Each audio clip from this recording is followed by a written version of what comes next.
When we think about health transformations, we often imagine polished before and after photos, the smiling after, framed in perfect lighting, maybe holding up oversized pants as a trophy. But what we rarely talk about, what truly matters, is what comes before the transformation. And it isn't pretty, it isn't inspiring in the traditional sense. In fact, it usually looks like breaking. The most powerful health transformations I've encountered never started with perfection. They started at the breaking point. The moment someone collapsed in exhaustion after years of pretending to be okay. The moment someone sat in a cold doctor's office and heard the words, "If you don't change, this will kill you." Or the moment someone looked in the mirror, not just at their body, but at their life, and realized, "I don't recognize myself anymore." That is where the transformation begins. Not in motivation, not in inspiration, but in a moment of raw truth. A moment where quitting seems easier than continuing. A moment where the pain of staying the same finally outweighs the fear of change.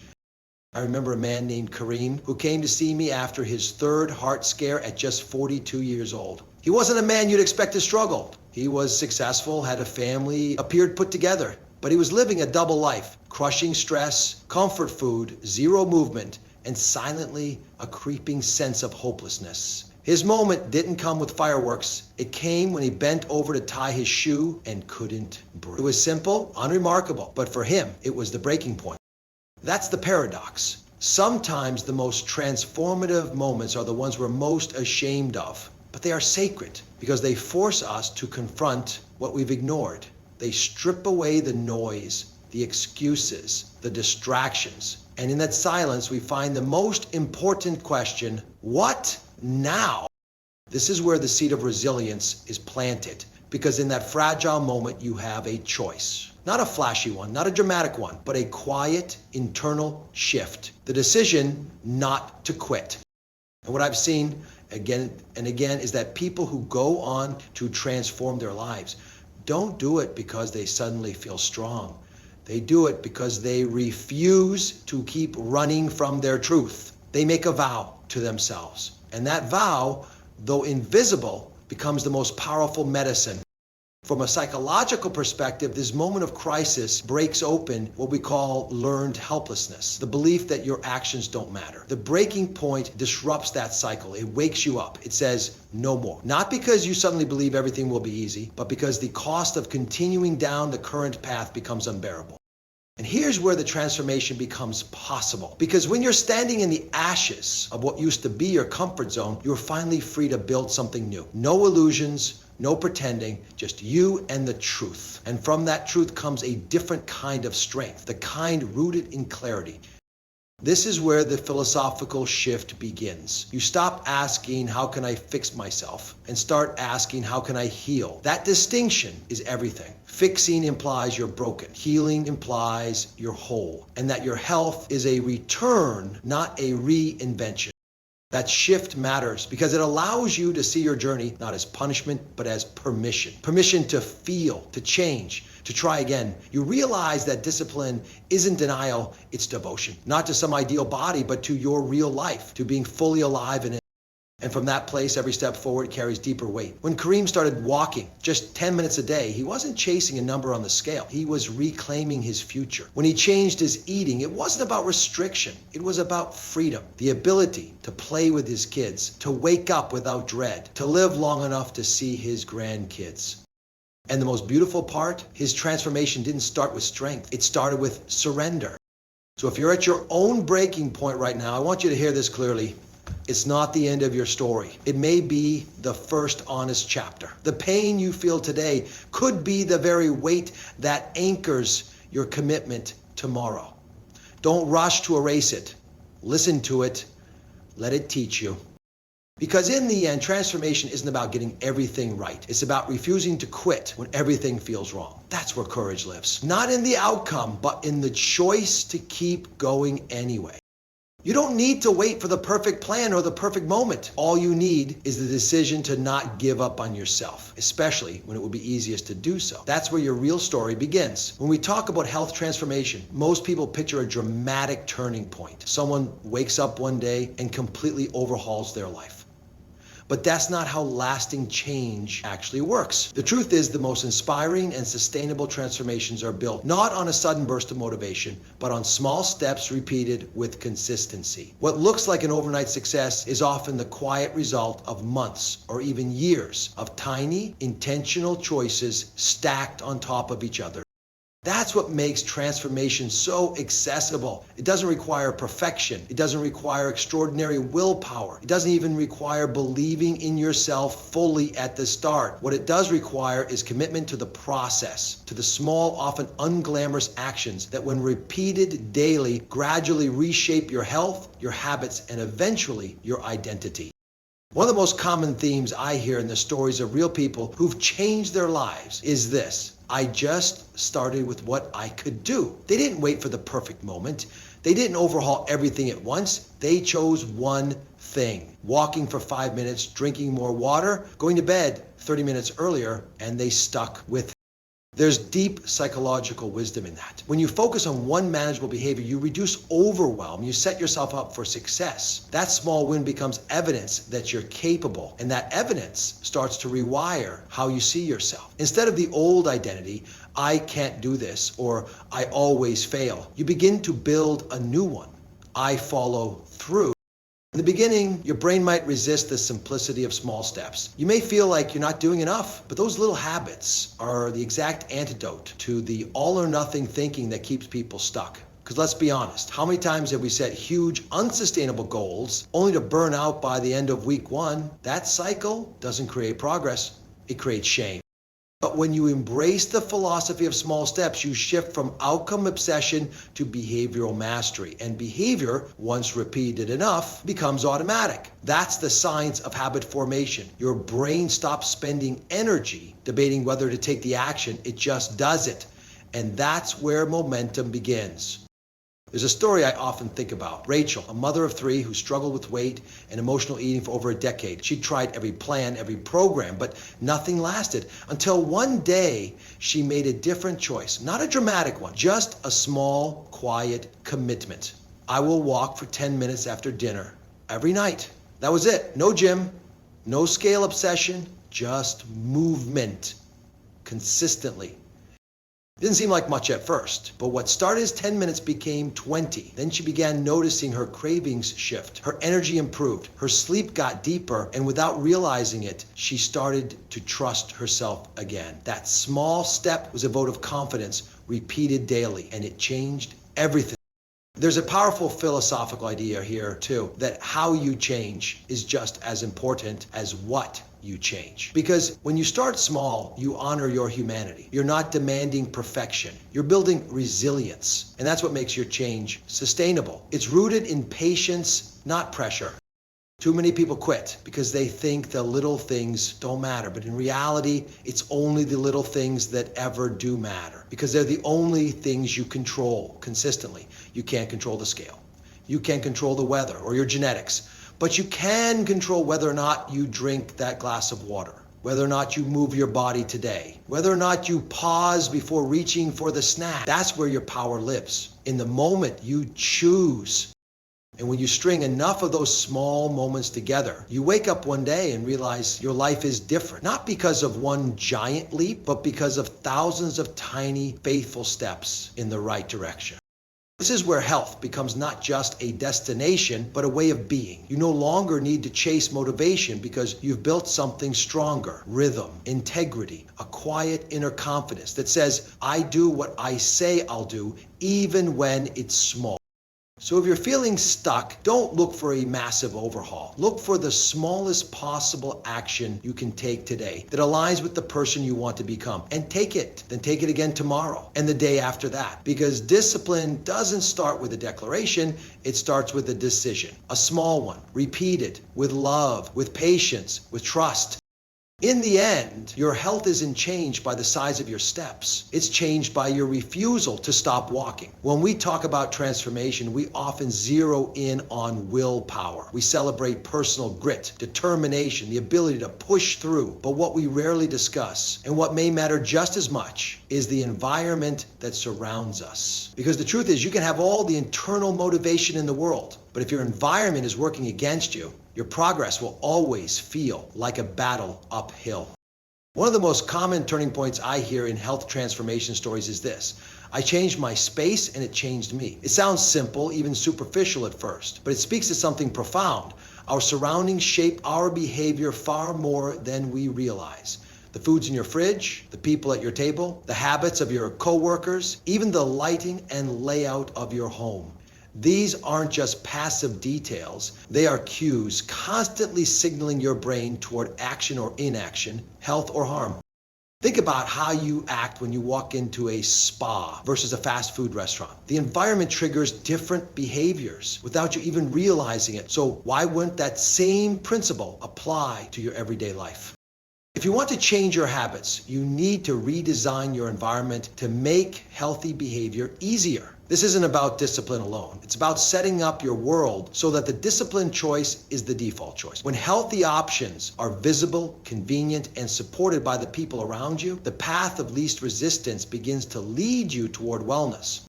There's a story that illustrates this perfectly. Jamal was a 55-year-old former athlete who had slowly drifted away from the habits that once kept him strong. He told me he felt stuck. He wanted to eat better, move more, sleep deeper, but every time he tried to restart, he'd fall off track within days. What changed for him wasn't a new diet or workout plan. It was a single, seemingly small shift. He cleared out his kitchen. He removed the processed foods, the sugar-laden drinks, the late-night snacks, and he replaced them with real, nourishing foods, fruits, vegetables, lean proteins, water bottles placed front and center in his fridge.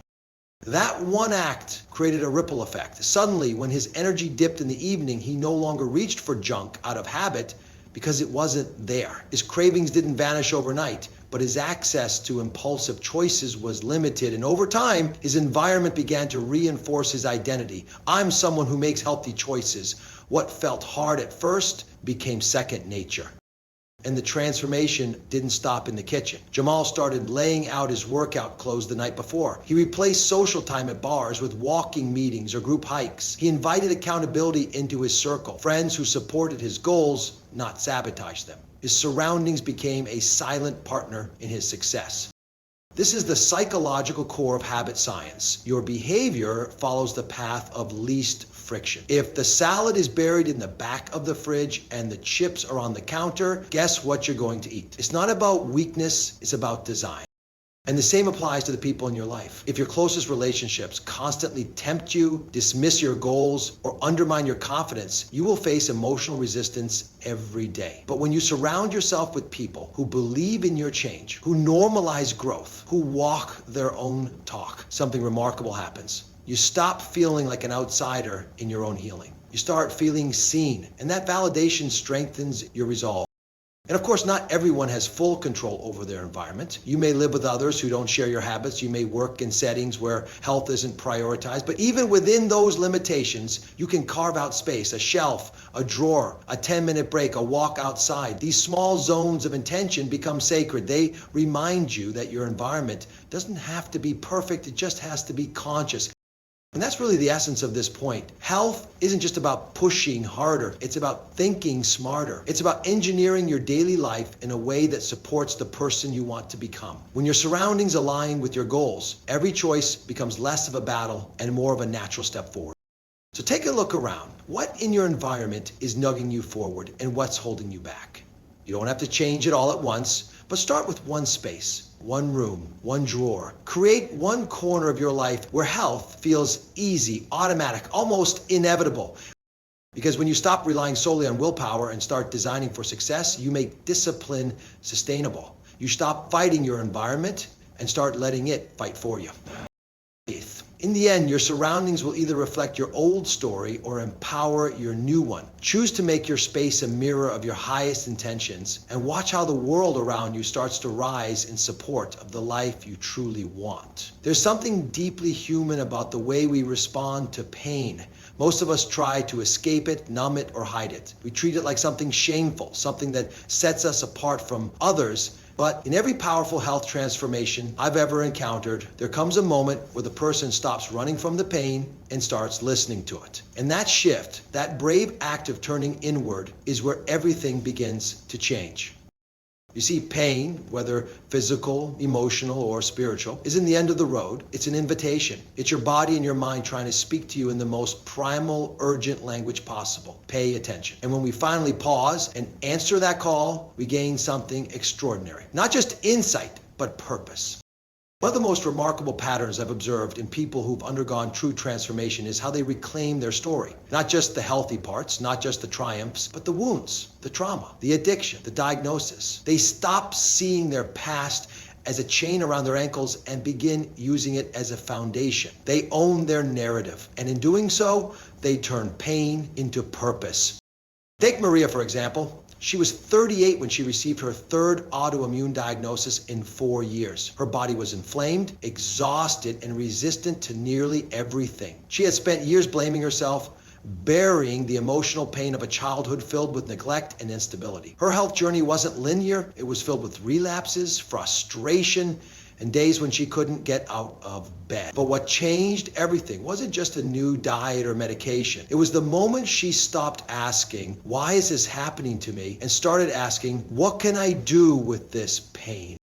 That single question shifted her trajectory. She began writing about her experience. She started supporting other women facing chronic illness. She shared openly, not because she had all the answers, but because she had finally stopped hiding. And that act of sharing became her strength. Her pain didn't disappear, but it became meaningful. It gave her a reason to keep showing up for herself and for others. That's the secret most people miss. Purpose isn't something you find, it's something you create. Often from the very wounds you thought disqualified you. When we allow ourselves to turn toward our struggle instead of away from it, something remarkable happens in the brain. Psychologically, we begin a process called post-traumatic growth. Unlike trauma, which breaks us down, post-traumatic growth builds us up, but only if we're willing to engage with our pain consciously. It's not automatic, it takes courage, but it's absolutely possible. This isn't about glorifying suffering, it's about redeeming it. About saying, I didn't choose this path, but I can choose how I walk it. And that mindset becomes the seed of discipline. Because when your actions are rooted in purpose, they stop feeling like chores. They become expressions of your deepest values. Even from a philosophical perspective, this idea is ancient. The Stoics believed that suffering was not only inevitable, but essential, that it was our response to pain that determined our character. Viktor Frankl, a Holocaust survivor and psychiatrist, wrote that the people who survived unthinkable conditions were often those who could find meaning in their suffering. Meaning gave them the strength to endure. Health, we often think of transformation as a physical process. Lose the weight, cure the illness, reverse the condition. But real transformation happens when we start asking why we want to change. Not the superficial reasons, but the real ones. The ones that tug at your soul. The ones that remind you that you are not here to suffer quietly, but to grow visibly. Purpose does something remarkable. It creates resilience. When you know why you're waking up early, eating mindfully, exercising, journaling, reflecting, it stops being a burden. It becomes an act of alignment, of integrity. You're not doing it to impress anyone. You're doing it because your story matters, because your pain has taught you something, because you want to use that wisdom to move forward, not hide. So if you're carrying something heavy, an illness, a heartbreak, a setback, don't run from it. Sit with it. Ask it what it's here to teach you. And then ask yourself, how can I turn this into purpose? Because that's the fire you need, not just to transform, but to stay transformed. That's what makes the changes stick. That's what turns health into a mission, not just a goal. In the end, the people who inspire us most aren't the ones who had it easy. They're the ones who took the hardest parts of their journey and used them to light the way for others. Let your pain be your teacher. Let your story be your strength. And above all, let your healing become someone else's hope. We often think of transformation as something driven entirely by action. Wake up early, eat the right foods, move more, do more, push harder. And while action is certainly necessary, what often goes unnoticed in the stories of lasting change is the inner process that fuels all that momentum. It's reflection, quiet, consistent reflection, a practice that, while invisible from the outside, is often the engine behind true long-term progress. When people begin to change their lives, they'll just swap habits. They begin to study themselves. They become observers, curious, not critical of their own behavior. They ask questions most people avoid. Why do I reach for sugar when I'm sad? Why do I sabotage progress when I get close to success? What emotions surface when I'm alone? These questions don't get answered by movement alone. They require stillness. They require reflection. We live in a culture obsessed with doing, but healing is just as much about understanding. You can run 5 miles a day and still carry the same limiting beliefs. You can eat clean, sleep early, check every wellness box, and still be chained to the same patterns that once pulled you down. Reflection breaks that cycle. It takes you off autopilot and reminds you that your body may crave change, but your mind must make sense of it first. There's a psychological principle called metacognition, thinking about your thinking. It's what separates reaction from awareness. People who transform their health and keep it transformed are people who learn to reflect, not just react. They don't just count calories, they count choices. They don't just avoid sugar, they ask, what am I really hungry for? One woman I worked with named Layla kept struggling with her evening eating habits. No matter how healthy her morning started, the night would undo it.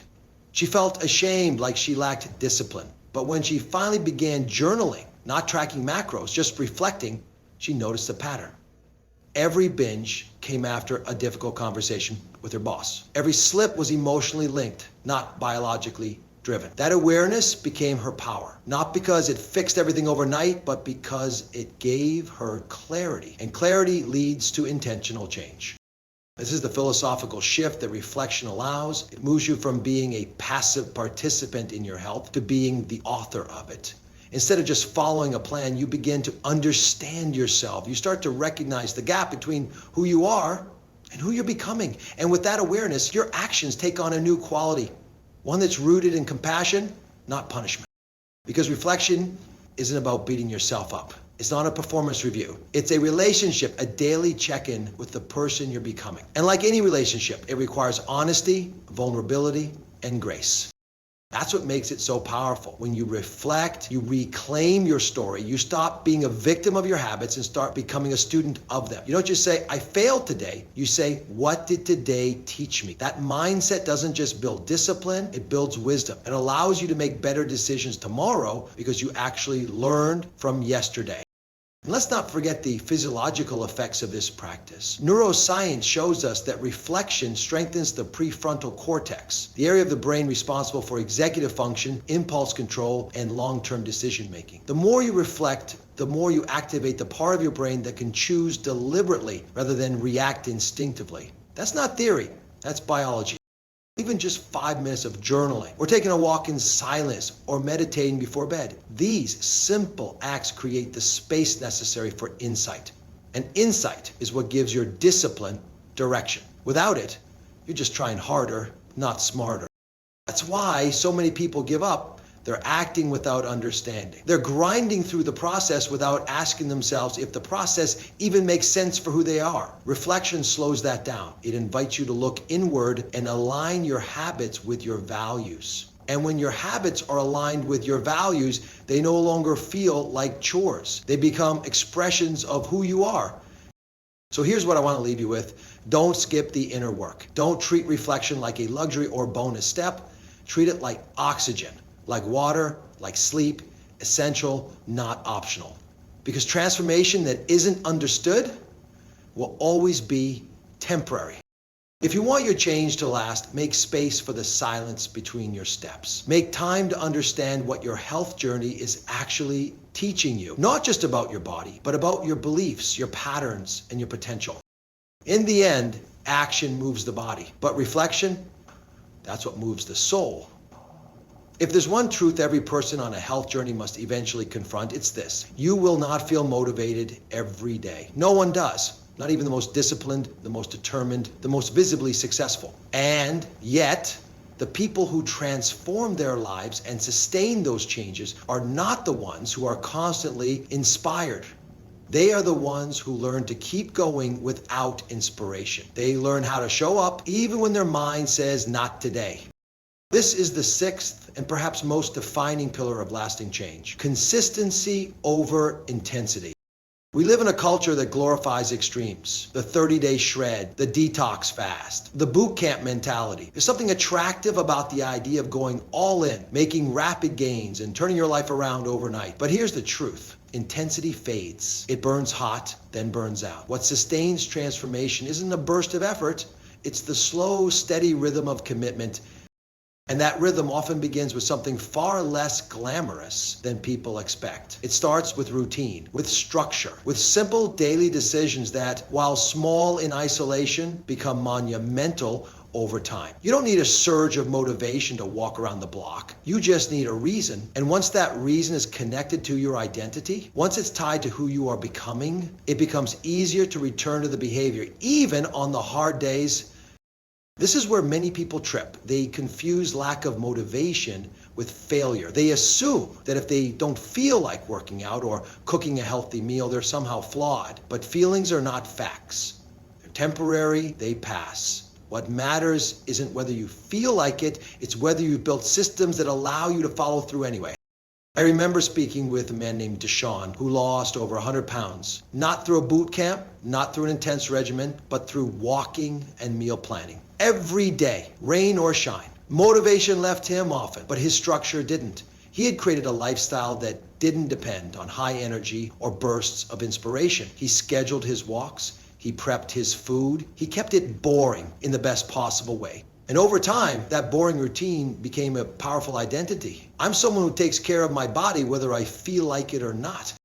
That mindset is what separates the short-term fixer from the long-term transformer. Because let's be honest, anybody can be healthy for a week. Anybody can follow a plan when the excitement is high. But the real test, the one that defines whether your change will last, is how you act when no one's watching, when no one's clapping, when it's just you and the quiet choice in front of you.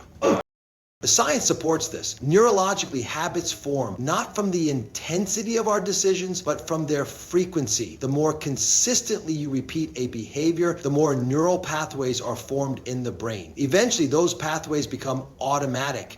That's what we call muscle memory. Not just physical, but psychological. You don't think about brushing your teeth, you just do it. That same automation can be built around your meals, your sleep, your movement, your mindset, but only if you stay consistent long enough for your brain to register it as normal. That's where discipline comes in, not as a punishment, but as a gift. Discipline creates freedom. When you're consistent, you don't waste energy debating what to do each day. You already know. The decision was made ahead of time, and that mental clarity gives you room to focus on living, on creating, connecting, healing, instead of constantly wrestling with yourself. Now let me be clear, consistency doesn't mean perfection. Life will get messy. You'll miss a workout, you'll order takeout, you'll stay up too late. That's okay. The goal is not to never fall off track, it's to make returning to the track automatic. And that's only possible when you've built a foundation of habits strong enough to carry you through the noise of everyday life. So, if you're listening to this and wondering how to build that kind of discipline, start small. Find one habit. Anchor it to something you already do, like walking right after your morning coffee, stretching before brushing your teeth, journaling for 5 minutes before bed, then do it again tomorrow and the next day. Let it become a thread in the fabric of your day until it no longer requires thought to spiral through. Because in the end, motivation may start your journey, but it won't carry you to the finish line. Only consistency can do that. And consistency doesn't require magic. It requires a decision, a repeatable one that says, I don't need to feel like it today. I just need to do it. The life you want is not built in moments of inspiration. It's built in the quiet, ordinary days when you choose to stay the course, even when it's hard, especially when it's hard. That's when discipline becomes transformation.